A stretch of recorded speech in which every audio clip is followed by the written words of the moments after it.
Assalamualaikum warahmatullahi wabarakatuh. Anda rindu mendengarkan kajian-kajian dari ustadz-ustadz kita dari Aceh? Kunjungi channel YouTube Maulizul Akbar NAD. Subscribe, like, share, komen.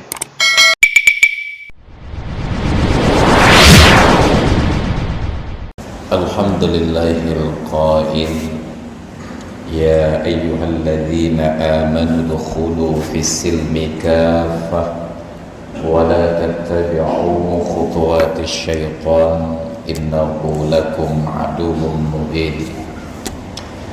Wassalatu wassalamu ala rasulillah sayyidina wa maulana Muhammad ibn Abdullah al-qail innama bu'istu liutammima makarimal akhlaq.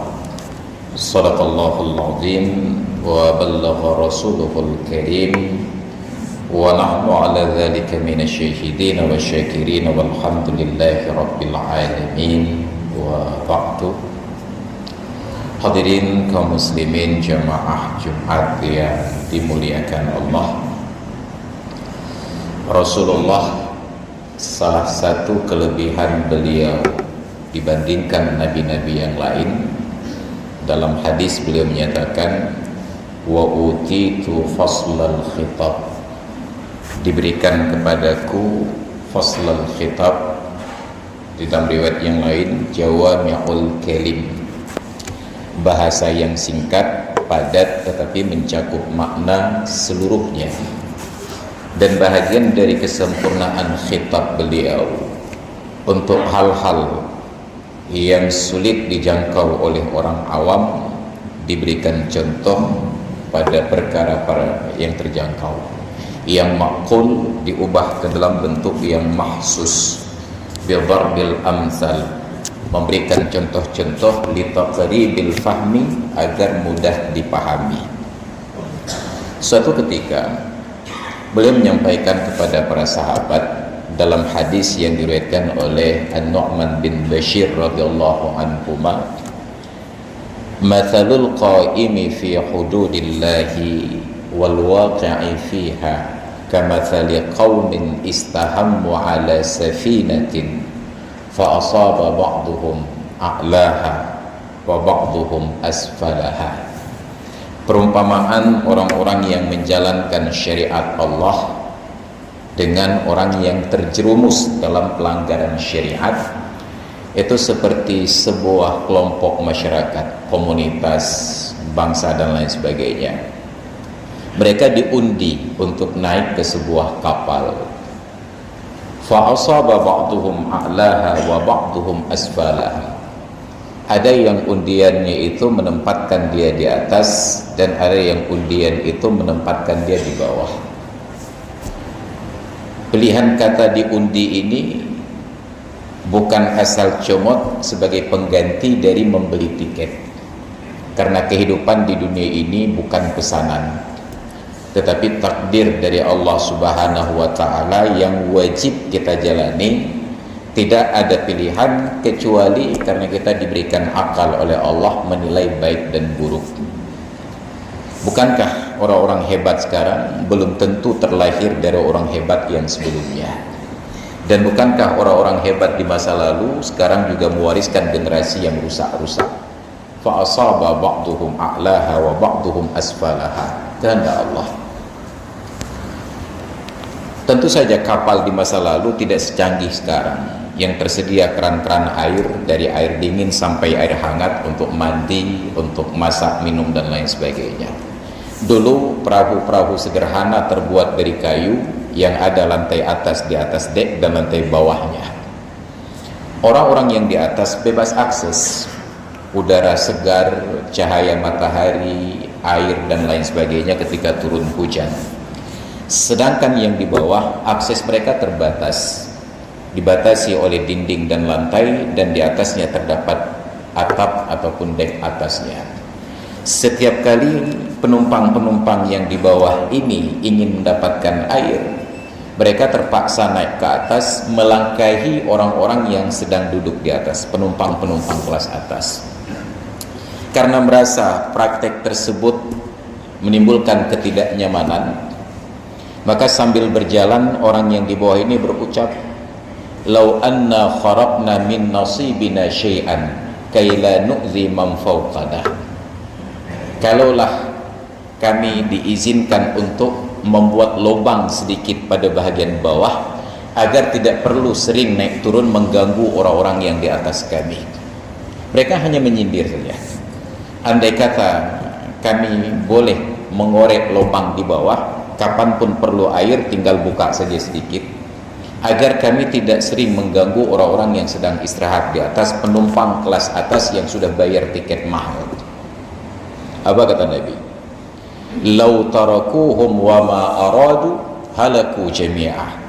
Kalau penumpang kelas atas ini berfikir yang sama, nyocin, biarlah mereka korek lubang di bawah saja agar tidak ganggu kita yang sedang istirahat di atas. Kalau ini dibiarkan dan semua keinginan mereka, semuanya itu akan celaka. Kapal bocor, tenggelam. Bukan yang di bawah saja binasa, yang di atas juga sama. Wa in akhadhu bi'aidihim, tapi kalau penumpang yang di atas melarang, jangan Pak, biarlah kami agak repot sedikit, yang penting jangan korek di bawah. Najau, maka yang di atas selamat, wa najau jami'a, dan yang di bawah pun selamat. Hari ini kehidupan kita di negeri ini tidak lagi merasa berada di dalam kapal yang sama. Kita masing-masing membuat sekoci sendiri-sendiri. Sehebat apapun sekoci, itu hanya kapal kecil yang tidak mampu bertahan di dalam gelombang yang besar.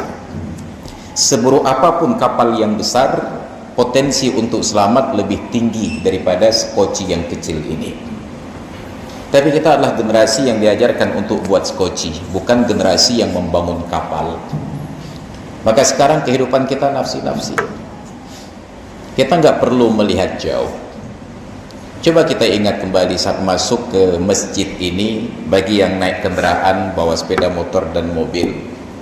Kita hanya berpikir yang penting mobil saya bisa parkir dengan benar. Bahwa jarak antara mobil saya dengan mobil di samping saya bisa muat setengah mobil yang lain, itu tidak menjadi perhitungan. Padahal itu ruang yang mubazir. Andai kata saya mau repot sedikit, saya dempetkan mobil saya dengan orang di sebelah, sekedar bisa buka pintu untuk masuk, sungguh ada banyak mobil lain yang bisa masuk. Tapi ilmu geometri itu hanya tinggal di SD, SMP, dan SMA, tidak berlaku dalam kehidupan sehari-hari. Maka betapa kita orang-orang yang egois, yang penting motoke kapahidon, mangat udamong, selesai. Kita orang yang selalu membangun sekoci sendiri, tidak pernah berusaha untuk membangun sebuah kapal bersama. Itu contoh sederhana. Belum kita tarik dalam bentuk yang lain. Makanya agama ini menjadi rusak akhir-akhir ini karena semangat untuk merusak persatuan lebih tinggi daripada memperkokoh persatuan. Padahal untuk persatuan ini Al-Quran mendatangkan riwayat cerita-cerita umat terdahulu, bahkan kekufuran dan kesyirikan ditolerir asal tidak merusak persatuan. Bukankah di dalam surat Thaha ketika Allah ceritakan Nabi Musa yang naik bukit Tursina untuk bermunajat, menitipkan Bani Israel umatnya kepada Harun saudaranya. Ketika sampai di atas bukit Tursina, Allah pertanyakan, ma'ajalaka an qaumika ya Musa, apa yang menyebabkan engkau tergesa-gesa meninggal kaum wahai Musa? Nabi Musa menjawab, hum ala athari, wahai Tuhanku, mereka mengikuti petunjukku, wa ajiltu laka rabbi litarda, aku tergesa-gesa kemari wahai Tuhanku agar engkau ridha. Kata Allah, tidak wahai Musa, walaqad fatanna qaumak, kami telah memfitnah kaummu, wa adallahumus samiriyu, disesatkan oleh Samiri. Nabi Musa merasa aman karena beliau sudah wakilkan Harun saudaranya untuk menjaga mereka. Begitu tahu bahwa kaumnya, umatnya difitnah, Nabi Musa turun dan melihat Bani Israel sedang menyembah lembu. Saudaranya Harun duduk termangu-mangu. Saking marahnya, lembaran-lembaran Taurat, lempengan Taurat di tangan dicampakkan oleh Nabi Musa, berjalan ke arah saudaranya Harun, tangan sebelah memegang kepala dan sebelah lagi memegang janggutnya. Ma mana'aka idh ra'aitahum dhallu, Nabi Musa menggugat, Apa yang menghalangimu untuk melarang mereka saat mereka tersesat? Kenapa tidak engkau cegah mereka yang menyembah berhala? Pekan Hanan Cam. Apa jawaban Nabi Harun? Itu posisi yang luar biasa dramatis. Sedikit salah jawab, leher patah, nyawa melayang. Nabi Musa yang pegang. Tentara terlatih Kopassusnya Fir'aun sekali tinju tewas. Apa jawaban Nabi Harun? Ya bena ummah, wahai anak ibuku. Harun tidak memanggil wahai abangku, wahai saudaraku. Beliau ingatkan kepada Musa bahwa kita lahir dari rahim yang sama. Ya bena ummah, wahai anak ibuku. La ta'khudh bi ra'si wala bi lihyati. Jangan engkau pegang kepala dan jenggotku. Khasyitu an taqula farraqta baina bani Israil. Saya tidak melarang mereka sesat menyembah berhala karena saya khawatir apabila saya melarang mereka, Bani Israel terpecah dua. Sebahagian tetap menyembah berhala dan sebahagian percaya ucapan saya. Ketika mereka terpecah dua, mereka akan bentrok dan bersengketa. Nanti engkau turun dan menggugat saya, kenapa engkau pecah belahkan Bani Israel? Khasyitu an taqula farraqta baina Bani Israel. Maka aku biarkan mereka sesat sebentar, karena toh engkau juga akan turun untuk meluruskan kembali. Nyoni cok pulang. Bayangkan, kesesatan menyembah berhala ditolerir oleh Nabi Harun hanya demi sebuah persatuan agar tidak rusak. Kita sekarang ini, betapa banyak ustadz-ustadz dan dai yang memecah belah umat hanya karena persoalan khilafiyah sedikit langsung membid'ahkan dan main syirik saja. Sampai pada kesimpulan hana perlihat bisalum ahli bid'ah. Bayangkan, itu hanya dari sudut pandang perspektif mereka yang belum tentu benar. Mengajinya pun Sabtu dan Minggu saja di YouTube. Langsung memvonis orang lain bid'ah dan sesat. Nauzubillah. Ini tentang persatuan. Tapi sayangnya, kita tidak membangun bibit-bibit persatuan, tidak menyemai benih-benih persatuan itu dalam kehidupan. Masing-masing berpikir sendiri-sendiri. Mulai dari persoalan ekonomi, persoalan ibadat. Coba ingat kembali. Dari rumah kita berjalan menuju masjid ini, berapa orang yang di tepi jalan kita perhatikan untuk kita ajak datang ke masjid? Walaupun hanya sekedar gurauan saja, ajak Jumat, kayak bang. Tidak terbuka mulut kita untuk mengajak pada kebaikan. Boleh jadi karena kita pelit untuk pahala akhiratnya, menyeramai ada pakat sempit syurga. Atau boleh jadi karena kita tidak merasa penting untuk mengajak tersebut. Tapi ketika ngajak ngopi pagi, kita telepon semua kawan-kawan. Pak, kita ajak kena cari kopi. Tapi untuk ibadat tidak ada yang menelpon kawannya untuk datang ke masjid. Ini realitas kita. Itu belum lagi untuk kemaksiatan. Bayangkan, Aceh ini negeri yang berlaku kanun syariat Islam. Banda Aceh, ibu kotanya, Darussalam jantung hatinya. Maka kalau kata orang bijak, ikan itu busuk dari kepalanya, maka manusia itu busuk dari hatinya. Perhatikanlah proses pembusukan yang terjadi di Aceh. Syariat apa yang sudah berjalan di Darussalam? Coba perhatikan, buka mata kita. Nggak perlu buka hati, mata saja buka. Betapa banyak orang laki-laki yang pakai celana pendek. Berapa banyak orang perempuan yang pakai celana terbuka aurat. Bahkan dalam beberapa hari terakhir sempat saya foto, rambut tergerai, pakai baju ngepas, t-shirt. Tidakkah penguasa di Darussalam itu tersinggung kehormatannya? Hanya untuk persoalan akreditasi kita berani untuk membuat sebuah kebijakan. Yang tidak buat surat keterangan vaksin tidak boleh isi KRS. Tapi untuk sebuah nilai syariat, saya belum melihat ada penguasa Darussalam yang lantang berani berbicara. Kalau melanggar syariat, jangan masuk kampus kami. Enggak berat prosesnya. Tinggal tugaskan satpam security yang 2 hari lagi akan dapat baju seragam baru, berdiri di pintu masuk dan keluar. Melanggar syariat, jangan masuk. Selesai. Kalau itu diterapkan, yang melanggar syariat silahkan pakai jalan lingkar, lewat Limpuk dan lewat Rukoh. Tidak adakah seorang pun yang sudah S3, yang sudah profesor, yang sudah kuliah ke luar negeri berpikir untuk menyelamatkan harga diri Abu Syahwala dengan Nuruddin Araniri? Lalu di mana kehormatan kita? Nauzubillah summa nauzubillah. Ini yang terjadi. Kita sibuk membangun skoci pribadi, lupa untuk memperbaiki kapal yang sedang bocor ini. Maka oleh karena itu, pendidikan setinggi apapun itu hanya orientasi barat saja untuk merusak akhlak kita apabila tidak ada nilai akhlak di dalamnya. Karena itulah di awal tadi saya membacakan hadis Nabi, innama bu'istu liutammima makarimal akhlak. Aku diutus oleh Allah hanya untuk menyempurnakan akhlak yang mulia. Menyempurnakan, bukan membangun dari awal. Akhlak mulia itu sudah ada, cuma tidak sempurna. Yang lebih terlalu berlebihan, yang kurang terlalu berkekurangan. Datang Nabi, yang lebih dikurangi, yang kurang ditambahkan. Maka terjadilah kontradiksi. Dulu orang tua kita ketika akan menuntut ilmu, mereka tidak mencari lembaga, mereka mencari guru. Makanya Imam Al-Ghazali di dalam kitabnya Ihya Ulumuddin di pengantar menyatakan ada ikhtiyarul muallim, pilih guru sebelum engkau belajar. Tapi belakangan guru tidak penting, yang penting ijazahnya.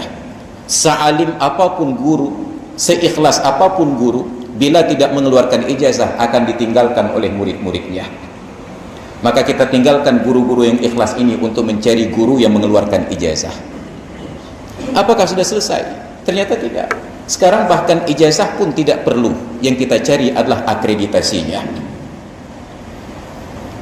Seorang guru yang sangat ikhlas mengajar murid yang sangat cerdas, tapi di sebuah lembaga pendidikan yang akreditasinya B dan C, akan dikalahkan oleh murid-murid yang agak sedikit paak, yang diajarkan oleh guru-guru yang tidak ikhlas hanya di sebuah lembaga yang akreditasi A.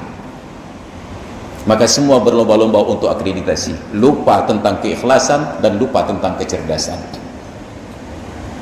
Ini yang sedang kita bangun sekarang. Maka kita berbangga bahwa lembaga kami akreditasi pula.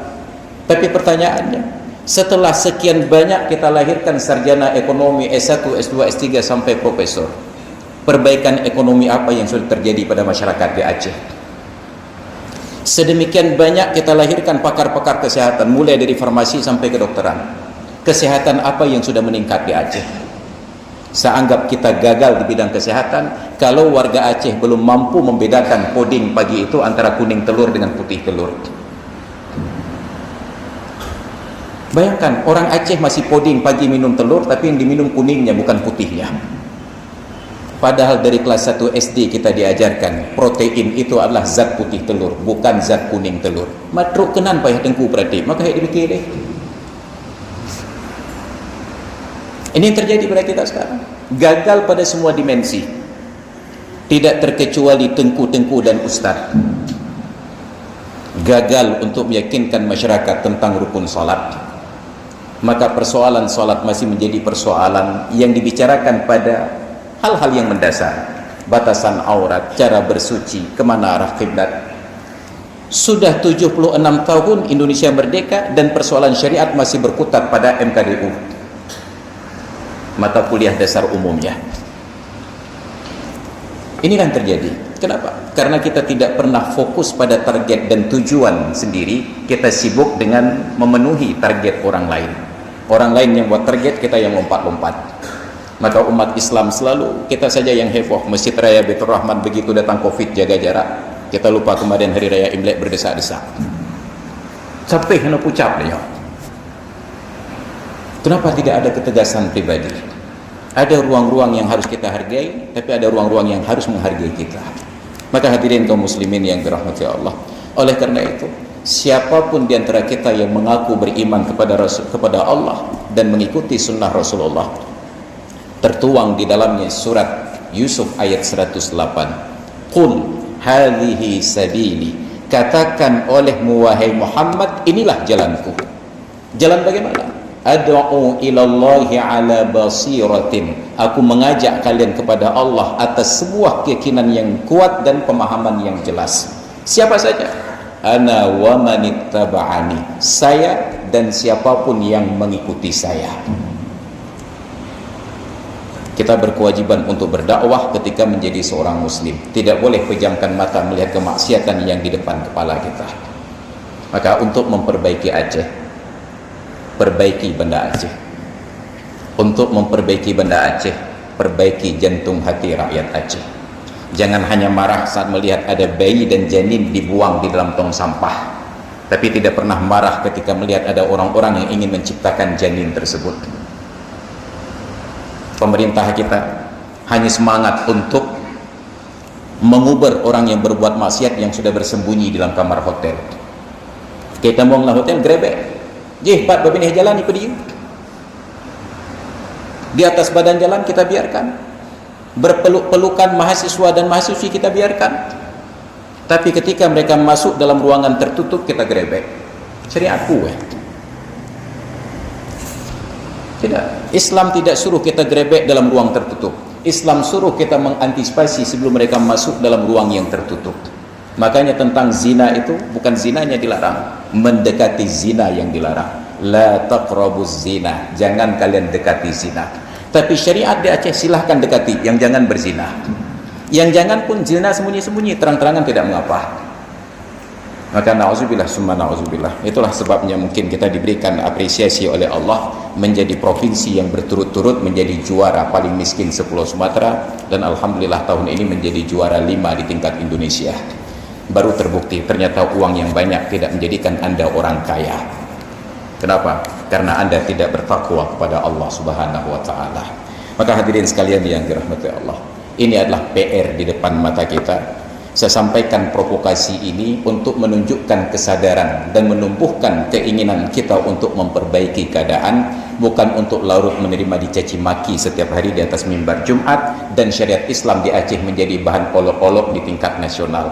Apa juga katanya syariat Islam tapi riba tetap jalan. Apa juga katanya syariat Islam anu bajeng lehi diuroh. Apa juga katanya syariat Islam orang perempuan dan laki-laki pamer aurat sepanjang jalan. Kalau kita tidak siap, minta ke pemerintah pusat hapuskan lagi syariat Islam agar kesalahan kami tidak menyebabkan nama Islam tercemari. Kalau ingin terapkan, maka terapkan dengan benar. Udkhulu fis-silmi kafah, masuklah secara totalitas di dalam ajaran Islam, jangan sepenggal-sepenggal. Hadirin kaum muslimin yang dirahmati Allah, demikian barangkali sekedar untuk saling mengingatkan di hari Jumat yang mulia ini, di awal bulan Rajab, sebelum sebulan lagi kita akan masuk ke dalam bulan Ramadan. Mari kita bersih-bersih diri, bukan hanya demi Ramadan, tetapi demi syariat Islam dan demi mendapatkan keridhaan dari Allah Subhanahu wa taala di dunia dan akhirat. Dan mari kita jaga kehormatan ulama kita, teristimewa Abu Syah Kuala dengan Nuruddin Ar-Ranirik, agar mereka tidak gelisah di dalam kuburnya karena lembaga yang ditabalkan nama mereka ternyata berseliweran orang-orang yang berbuat maksiat di dalamnya dan dipimpin oleh orang-orang yang tidak peduli tentang kemaksiatan tersebut berlaku di sana. Nauzubillah summa nauzubillah. Demikian yang dapat saya sampaikan. Terima kasih atas perhatian dan mohon maaf atas segala kekurangan. Hadanallah wa iyyakum ajma'in. Alhamdulillah, alhamdulillahil wahidil ahad, الفرد الصمد الذي لم يلد ولم يولد ولم يكن له كفوا أحد. أشهد أن لا إله إلا الله شهادة تكون سبب النعيم المؤبد، وأشهد أن محمدا رسول الله النبي المفضل المشرف المؤيد. اللهم صل وسلم على سيدنا محمد وعلى آله وصحبه ما ركع الراكع وسجد. أما بعد فيا عباد الله، اتقوا الله حق تقاته ولا تموتن إلا وأنتم مسلمون. وقال الله تعالى في القرآن العظيم: ومن أحسن قولا ممن دعا إلى الله وعمل صالحا وقال إنني من المسلمين. بارك الله لي ولكم في القرآن العظيم ونفعني وإياكم بما فيه من الآيات والذكر الحكيم وتقبل مني ومنكم تلاوته إنه هو السميع العليم.